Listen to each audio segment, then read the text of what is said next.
All New South Wales SES units, stay operational. Unit has been activated for RFS rescue. No further radio traffic emergency.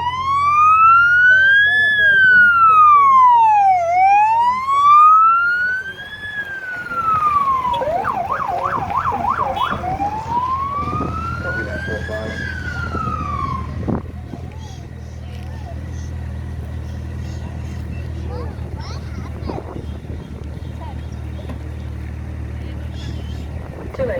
Can you please respond to a two motor vehicle crash up at Malibu Sports Complex? Note so far state that two people are trapped. No injuries so far noted. On the phone with him. Tracking sequence, please to the report once on the scene. Thank you.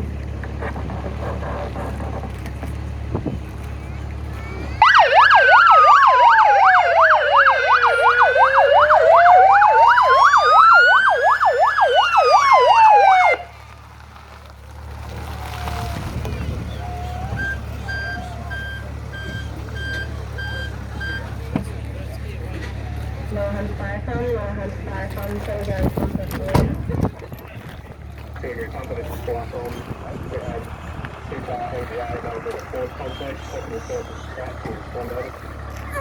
Copy that, fire phone, secondary confidence responding, 305, RIC Deputy Captain. Senior confidence.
Good afternoon, ladies and gentlemen. What you've just experienced there is the emergency 000 call that is made whenever you go to an accident. It's usually made by a member of the public. And following that is the activation responses to all of the emergency services to get them on site as quickly as possible. So you can see here today, this is a normal response with persons trapped. You will have an SES rescue unit or a police rescue unit or an ambulance rescue unit to deal with the entrapment. You have the ambulance people arriving to deal with the casualties, and RFS is over there, and that is providing fire suppression. In the event that there's fuel around and that spark, then that will protect both the injured casualties as well as the emergency services personnel.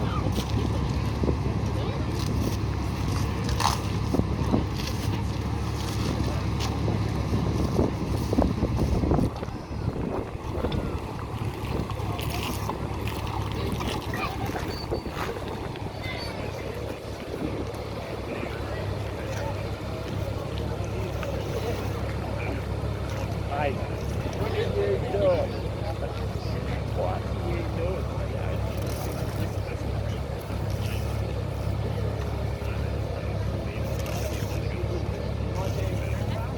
Can you all hear now? Is that better? Raise your hand. Excellent. All right.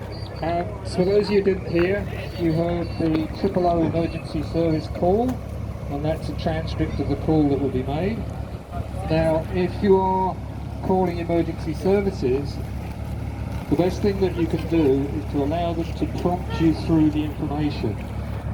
So there's a whole series of prompts that they go through that will get them the information that they require as quickly as possible. Following that were the radio messages that go out to activate the emergency services. So we have rescue on site, we have the police on site. The police are in control of the whole operation, and they have blocked the road because we require the rest of the emergency services there. We've got ambulance treating the casualties, and we've got RFS providing fire suppression in the event that there's ignition and there's fuel around. Now, as you can see on the vehicle on the left, that what SES and the ambulance are working on, that is the primary casualty. They've triaged the 2 casualties, the major trauma casualties there, and the unconscious breathing person is the person that's getting the most treatment, and they will be the first person to be extricated. There's another paramedic treating a passenger on the car on the right, and that passenger will have to wait until we can get the rescue services available to them. They are not as badly injured as the one in the first car.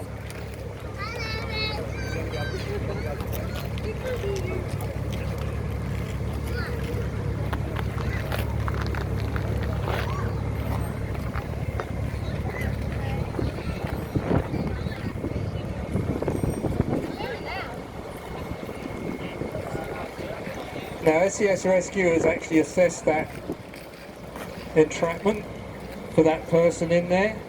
They recognise that that person is a large person. They're not going to be able to get him out through the door. So you'll see that they're currently in the process of putting some glass protection up.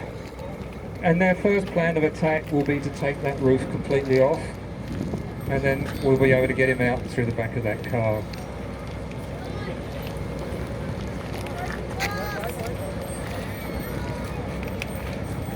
As you can see, that all the people working around that car at the moment are wearing dust masks, simply because of the hazard that breaking glass can cause.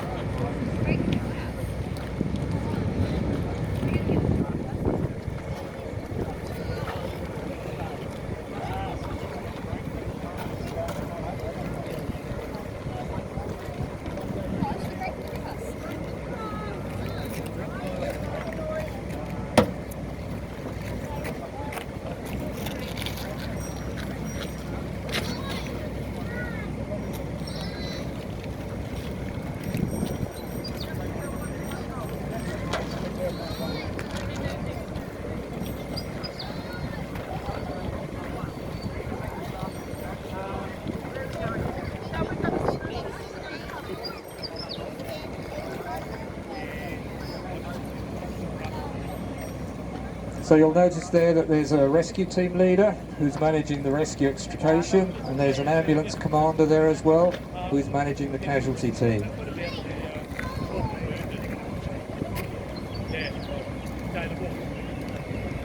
Now the SES crew have taken one of the windows out. They've managed to get the rear hatch open, and they're now going to cut that rear hatch off.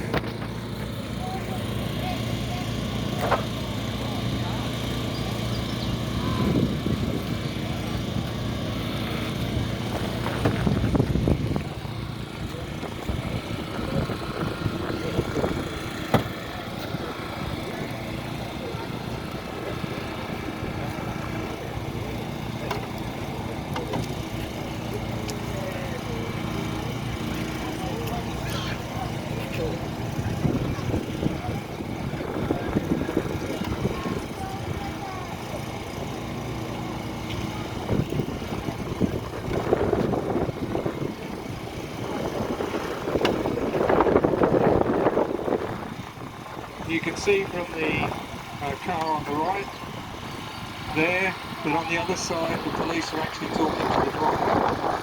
They're trying to establish what actually happened at this particular event.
Now you can see that there's some RFS personnel who've come around the car to assist the SES rescue team, and this is because they're going to start cutting those pillars and we need those people to actually lift that roof off.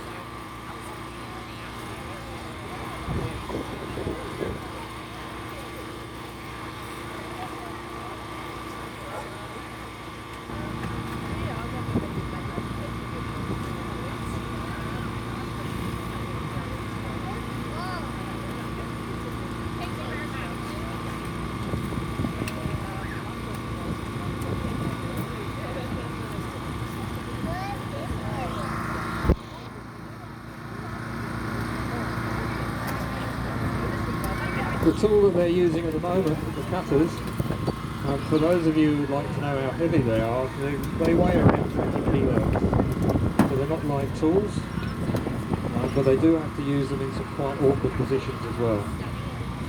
At the moment, you can see they're putting some plastic over the occupants in the car, and that's because they're going to have to cut through that windscreen in order to get that roof off.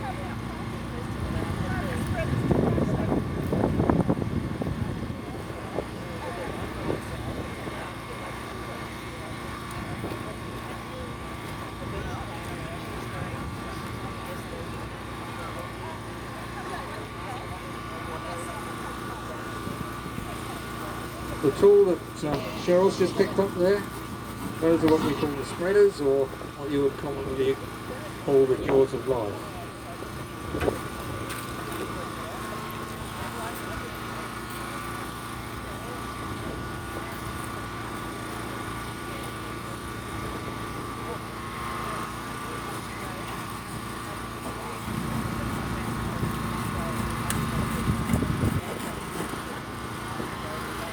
So the windscreen's now been cut.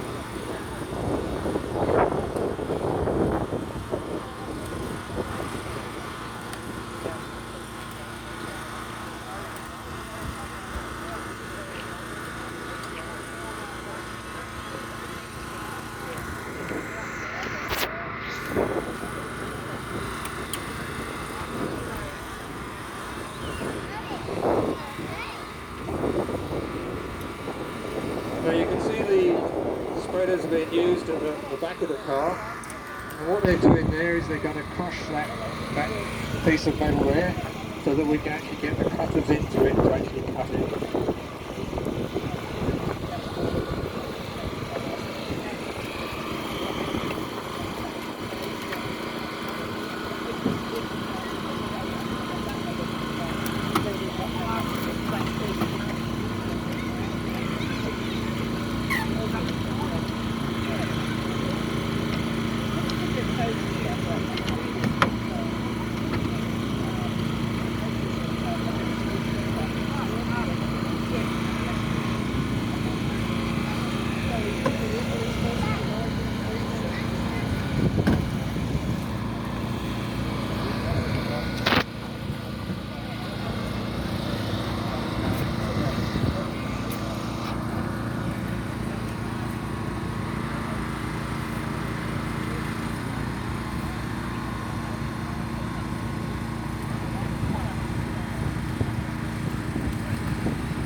loud clang that you just heard, that's fairly normal when we're cutting things or destroying things.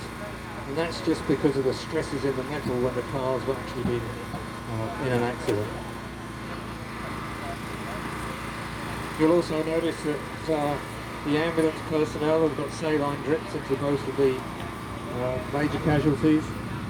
Now that's just to keep their blood pressures up.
So there's just small protection going in there for that driver before they cut the last pillar, and that's when the roof will really start to move.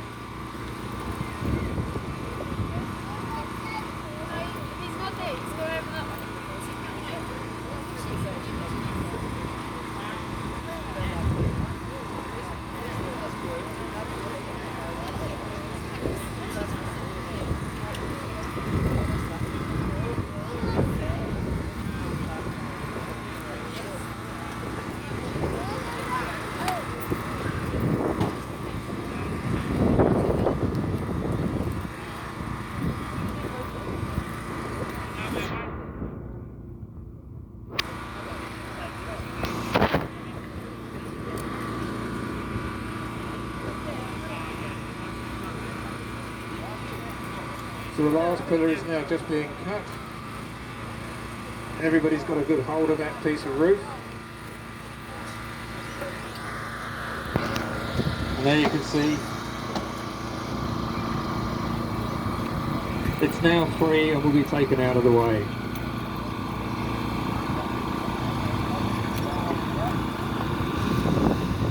Having gained access to the casualty, they're now working on an extrication plan to actually get that driver out, making sure that his feet aren't trapped in the footwell either. You'll now notice that there's a lot of sharp edges that are around where we've cut metal, and the rescue crew are now going to try and do some protection across those because they don't want to get injured whilst they're getting that patient out.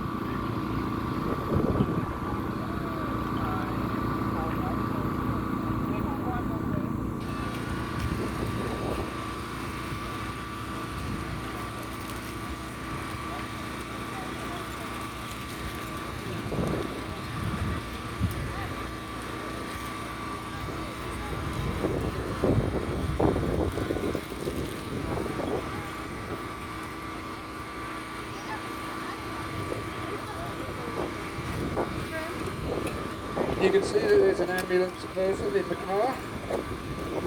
They're holding the head casualty, and that's just to make sure that the spine remains in alignment whilst they're moving it. In the event that that's actually have a spinal injury.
spine board, what's called a spine board. This is just a hard board with handholds around the edges, and that will go down the casualty's back. And when they've got that spine board in place, then they will lift him up and slide him up on that board until they've got him out.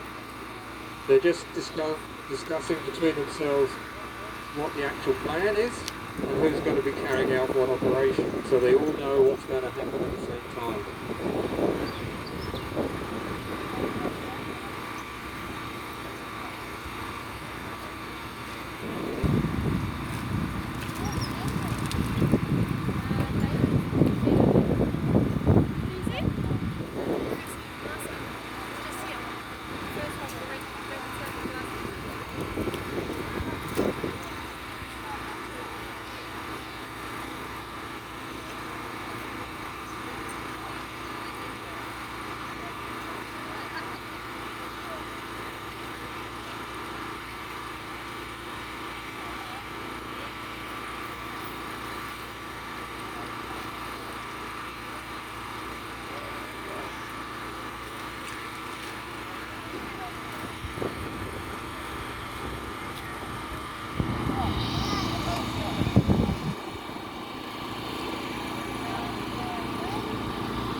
They've now started moving the casualty up the board.